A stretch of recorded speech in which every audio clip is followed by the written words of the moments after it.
I'm Julie Herman of Jaybird Quilts, and welcome back to the Alphabet Soup Sew Along. In the last video, I showed you how to do the cutting for the various shapes that are used within Alphabet Soup. Today I'm going to sew some example letters that will cover many of the techniques used in a variety of the letters.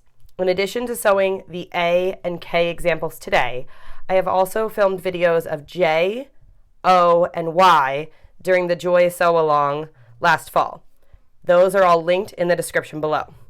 So we're going to get started first with letter A. The directions for letter A are on page 12 of your book, and we're going to start by sewing these two pieces together and then sewing these two pieces together.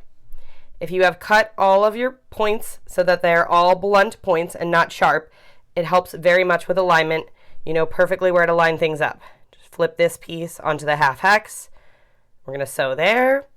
And flip this piece, this diamond, onto the half hex, the side of the half hex, right there. And we're going to be sewing with a scant 1/4 inch seam. Scant 1/4 inch is just one thread over. It accounts for the space of the thread in the actual seam allowance, so that, for instance, once we sew this and open it, it still measures 4.5 inches. If you're not familiar with scant 1/4 inch, there's additional information on that below in the description as well. So I'm going to head on over to the machine. I have these two pieces, and I am not pinning at this stage when it's one item to another, and I work right next to my machine so I don't get things mixed up. I don't pin. If you would prefer to pin, or if you're moving back and forth from a design wall that is further from your machine, go for it. I'm just going to chain piece right on to the next thing.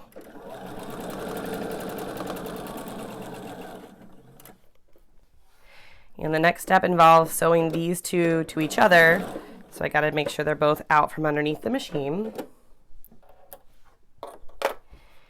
And I could turn my iron on to press these, but right now I'm going to start with finger pressing them open and using my seam roller. This is a seam roller from Violet Craft. I love this handy little tool for pressing small seams like this at my sewing machine so that I don't have to get my iron out. Eventually I will get my iron out for more pressing, but for these simple little ones, it's nice to be able to just stay at the machine and just keep going. So continuing to follow the directions on page 12, next step is I'm going to sew this to this. So again, going to flip it,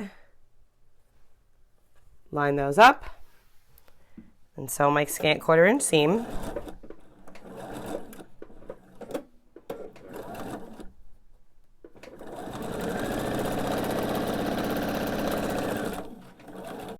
And the next thing I want to sew is I want to sew these two pieces together, and I want to sew these two pieces together. So I'm going to take them to the machine as well. I'm going to put them right sides together here and just slide them on over to my machine. And again, I'm going to press all my seams open. Putting the pieces together for each of the letters should feel like putting a puzzle together. All of the pieces are designed to perfectly fit together like puzzle pieces. There should be no trimming necessary. The only exception to that is, I believe, the number 7 has one tiny piece that gets trimmed just because of the shape of the 7, but there's no trimming anywhere else. So if things all of a sudden start to not line up, take a pause and check the pattern for that letter. You might have sewn two pieces together wrong, might have missed something.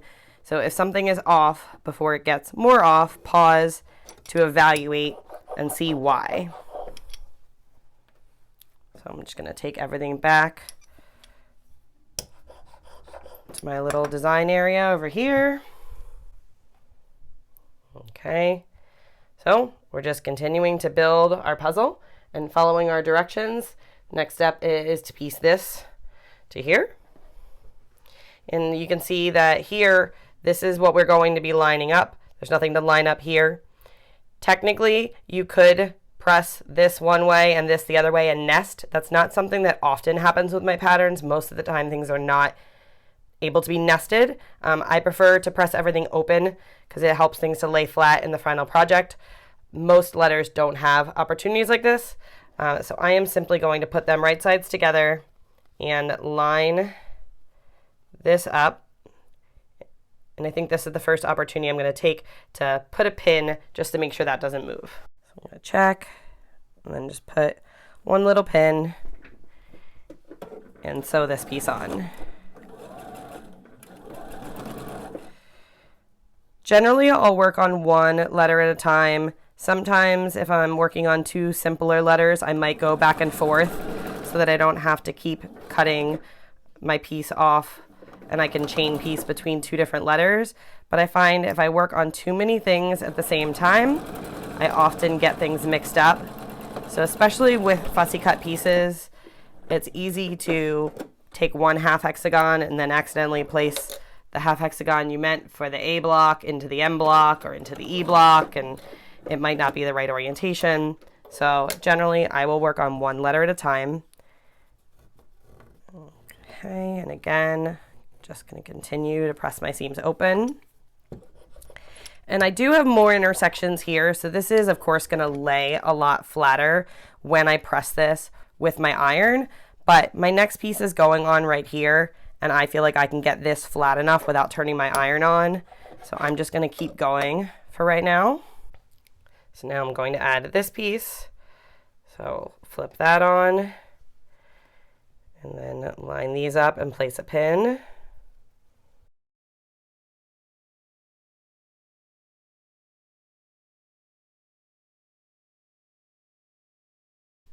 The next piece I need to add is my top half hexagon, and I think I'm now going to go ahead, get my iron turned on so that I can make sure all of this is nice and flat, because I want to make sure that point perfectly lines up with this piece. I pulled out one of my small pressing mats. I love this. It is called the Quilters Cut and Press 2 by June Taylor, and it has a cutting mat on the back and a pressing station on the front, and I love it for being able to pull it out and put it on top of my sewing table for times like this when I just need a quick small pressing station. So I'm going to just go up and down. Ironing is this, when we push our iron back and forth. Pressing is up and down with the occasional little wiggle, and when I'm wiggling, I'm not putting pressure.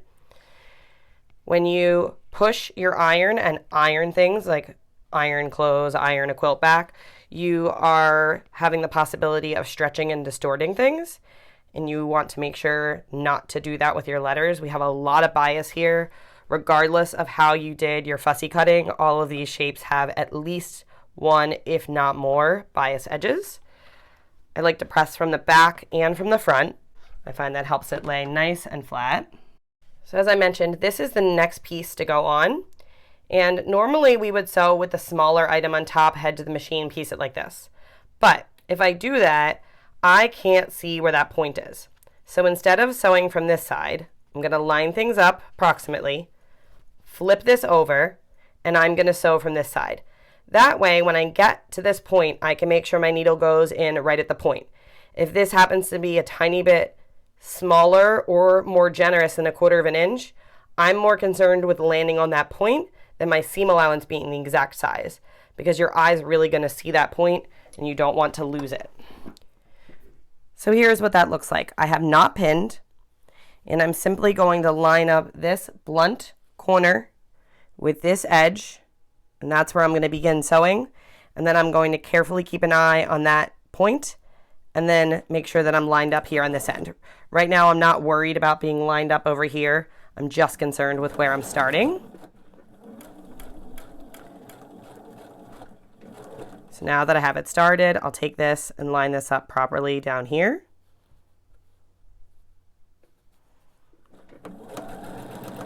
And I'm just going nice and slow. This is where a stiletto might come in handy. Make sure to keep your seams nice and flat.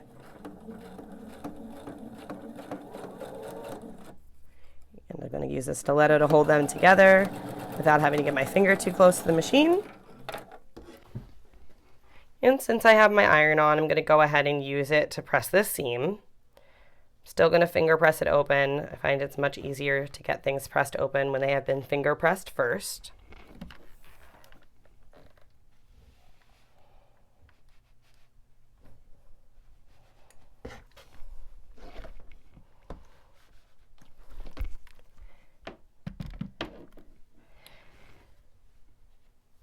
And now to finish the A block, it's as simple as putting on our half triangles. Many of the blocks utilize half triangles to turn the finished letters into rectangles. None of the letters are actually square. They should all measure 8.5 inches tall, and they all have a variety of different widths that are fractional and based off of the size. So an A is wider than a K, an A is wider than an I, so forth and so on. There are charts within each of the patterns, such as the monogram pillow or letter tiles, that give you the width of fabric frames to cut for the right and left sides when you want to turn your letters into squares. So I'm going to start with my two smaller half triangles and simply going to flip them onto my project. And I'm actually going to use pins just because they're on opposite sides and I don't want to lose them. I have found, for whatever reason, this small half triangle, I seem to always lose them off my sewing table. They're just tiny and they just kind of like blow away, and then I end up having to cut more, and then I find them hidden on the floor somewhere a week or two later. So I have those pinned. Can't do these yet until these are sewn. So I'm going to head on over to the machine and sew these the same way I've been sewing everything else.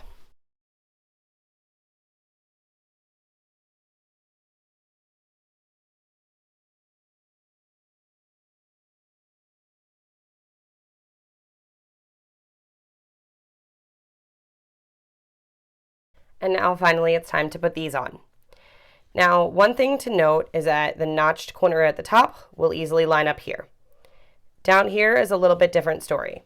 So there is, when you press this open, it creates this tiny little triangle in from the seam allowance that now goes past this straight edge. That's what we're looking for. That tiny little triangle, point to it with my stiletto for you.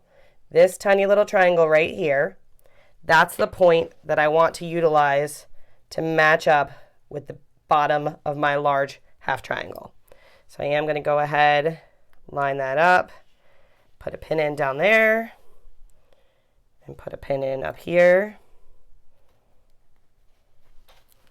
And I'll do the same with this one.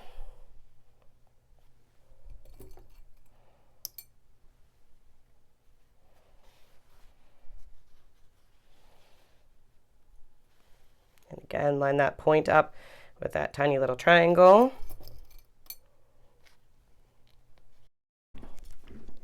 Now you may be wondering, do I suggest backstitching at the beginning and the end of these seams or any seams that are going to be the outside seams of the letter? And I don't. If you would like to do that, feel free to go ahead. But all of the letters will be receiving either a frame, they'll be sewn directly to another letter, to block spacer, so to sashing in some way. All of the projects add on to the letters, so I don't backstitch when finishing the letters because there will be additional fabrics added later on.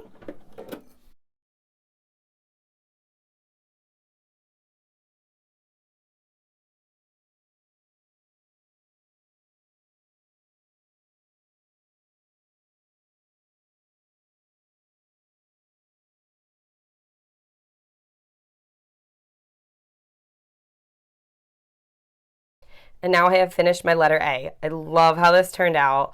All of the fussy cut hands just look so, so good. And the fussy cut eyes and the scissors, you know, it's further spaced apart than a pair of scissors would be, but you get that same kind of feeling, and you've got the thimbles here. So I am very, very happy with this. And as you see, there was no trimming. Everything is a rectangular block now. So I am going to simply set this aside until I get the rest of the letters done for the project that I'm going to use this letter for. So now I'm going to show you the letter K. The directions to put together the letter K are on page 22 of the Alphabet Soup book.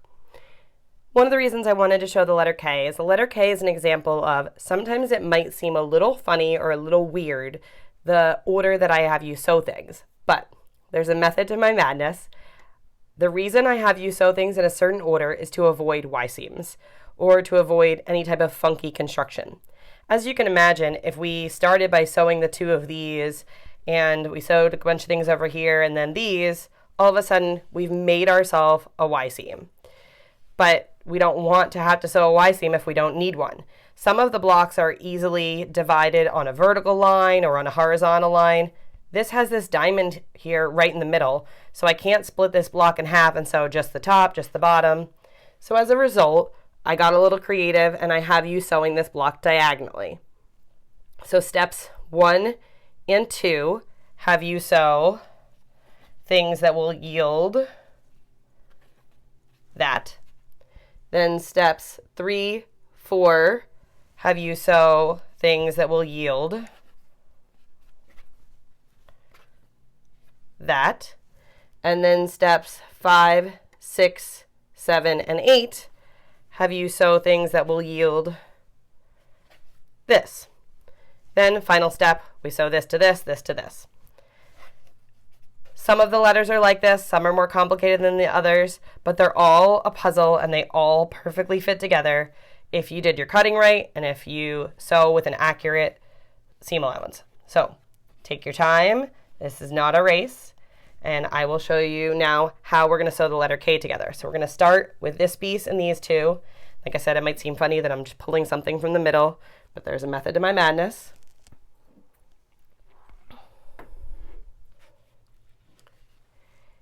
And I'm going to go ahead, in this case, there are so many different sides to this diamond, and there is an orientation because I want to make sure that the eye stays up. So I am going to pin these because I don't want to get mixed up when I get to my sewing machine and accidentally put them on the wrong sides.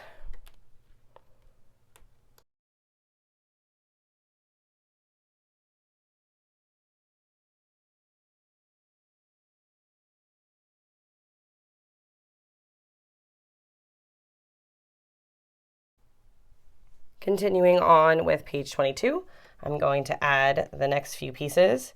So this is going to line up here, and that is going to line up with the piece in my seam allowance, just like we did just before with the letter A. This piece is just going to line up right here on top of this one. And this one down here is going to line up on top of this one. I'm just going to continue sewing my same seam allowance to add pieces to my puzzle.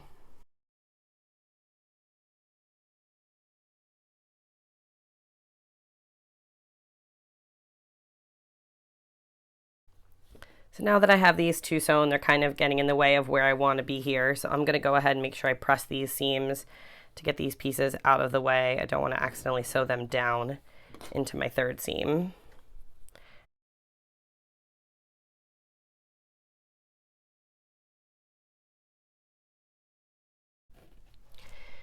Now that I have those all sewn, I'm just going to go ahead and give this a quick press before moving on to the next section.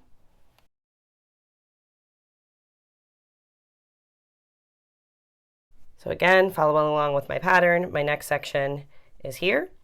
And the pattern does show to sew this together and then add this and this, but I'm going to start by sewing them into pairs. So I'm going to pin them and head back to the machine.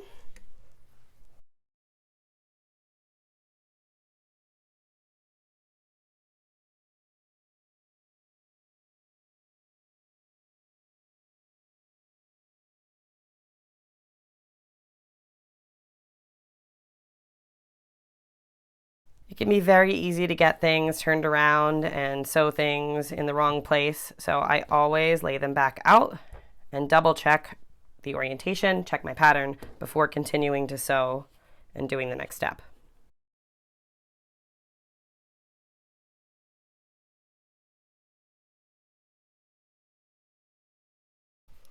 Now that I've given that a quick press, it is time to move on to the last section. And the last section begins by sewing these two pieces together and sewing these two pieces together.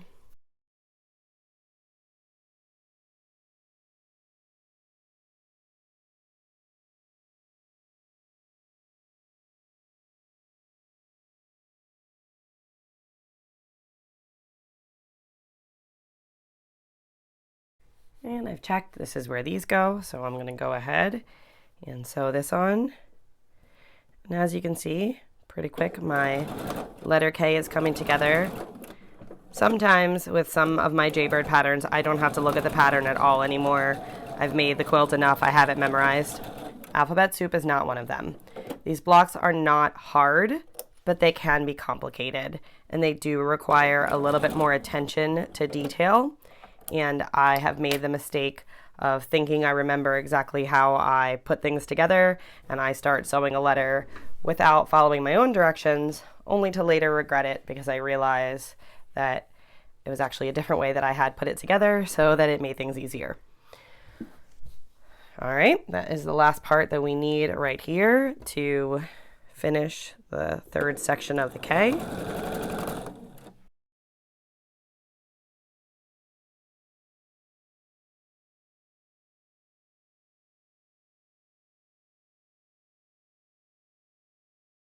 Now it's time to sew these together. And I suggest sewing with this piece on top of here and with this piece on top of here. That way you're going to be able to keep your eye on this navy point and this aqua green point right here. So I am going to use pins here, and I'm going to flip these together. I'm just going to slide that out of the way for the moment. And I know that my ends are going to perfectly line up with my blunt points. So I'm going to pin those.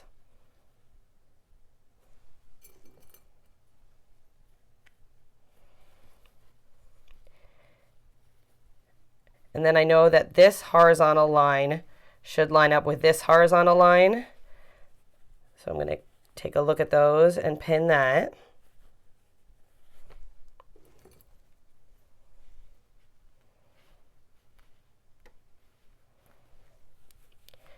And then down here, that point is going to line up with this line. It's kind of hard to see them, but I do my best to give a little bit of a double check and pin that in place. I'm going to take my pins out as I go, and I'm going to sew nice and extremely slow to make sure that my needle goes in right where my points are to give me the best success possible. Definitely going to use my stiletto.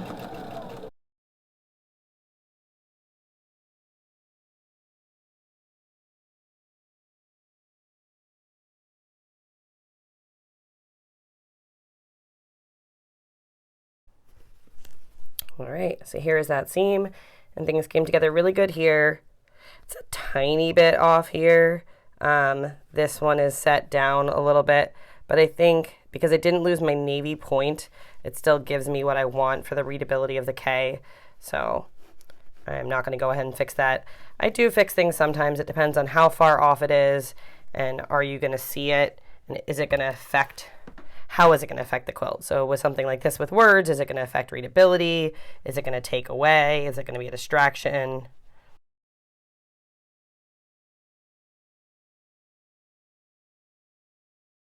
And now I'm going to place this one on top, and this is going to line up here, this blunt point with the top of my block, and this is going to end up with the triangle in my seam allowance down here from my other half triangle. One thing to note about these seams is it can and should create this tiny little bit of a triangle gap. And that's because I didn't design the shapes of the half triangles to come all the way up to a super sharp point.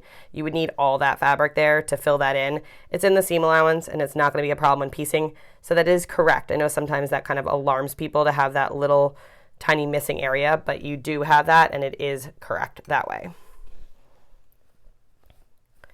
So again, I'm just going to check in any areas that I can to line things up and pin them in place.